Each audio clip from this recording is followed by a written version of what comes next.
इसलिए ब्रह्मा जी को स्मरण है। वे भगवान से प्रार्थना करते हुए कहते हैं, तस्तुत्पाद कमले भक्तिरेव सदास्तु में संसारमय तप्तानाम भेषजम भक्तिरेव ते। दूसरा भक्त कहता है कि नहीं नहीं, मुझे भक्ति के अतिरिक्त कुछ चाहिए नहीं।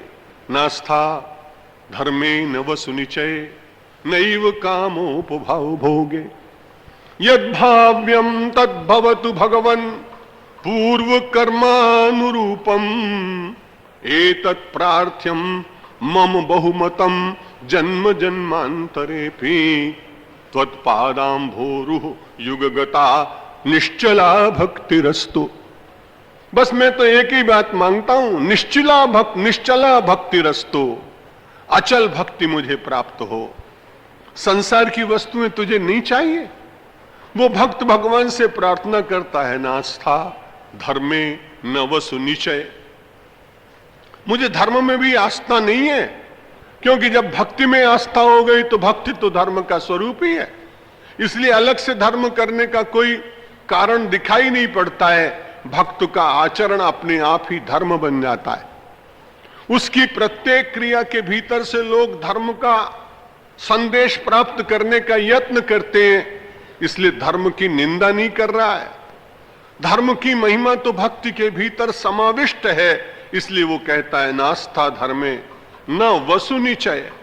संसार की धरती में जितने भी वसुंधरा में प्राप्त होने वाली धातुएं हैं, स्वर्ण है, रजत है, हीरा है, मणिमाणिक्य है, मोती है, ये कुछ नहीं चाहिए।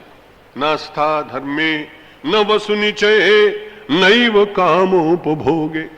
और संसार की कामनाओं का उपभोग करने के लिए भी कोई बड़ा सुख नहीं चाहिए, क्योंकि मैं जानता हूं कि इनका उपभोग करने वाले भी बाद में दुखी तो होते हैं। जब वियोग होता है, छूट जाते हैं, शारीरिक शक्ति नहीं रहती, नाना प्रकार के और रोगों और उपद्रवों से पीड़ित हो जाता है व्यक्ति, तो भी वो छूटते हैं और उसके बदले में निरंतर उनके चिंतन के द्वारा उत्पन्न होने वाला विषाद दीमक की तरह से उस व्यक्ति को निरंतर खा जाता है, समाप्त कर देता है। नास्था धर्मे न वसुनिचय नैव कामोपभोगे। तो किसी ने पूछा, फिर तुम रहोगे कैसे? तुम्हें कोई चीज चाहिए नहीं तो जीवन चलेगा कैसे?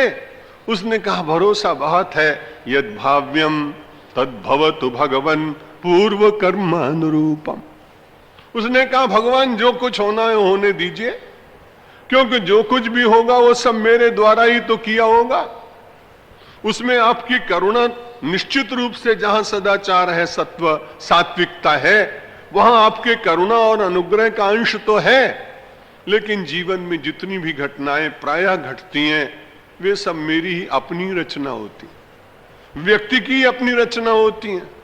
क्योंकि जो कुछ भी आप दिखाई पड़ रहे हैं, अंग्रेजी में एक छोटी सी पंक्ति मैंने कभी पढ़ी थी, man of today is the result of million repetition of thoughts and actions.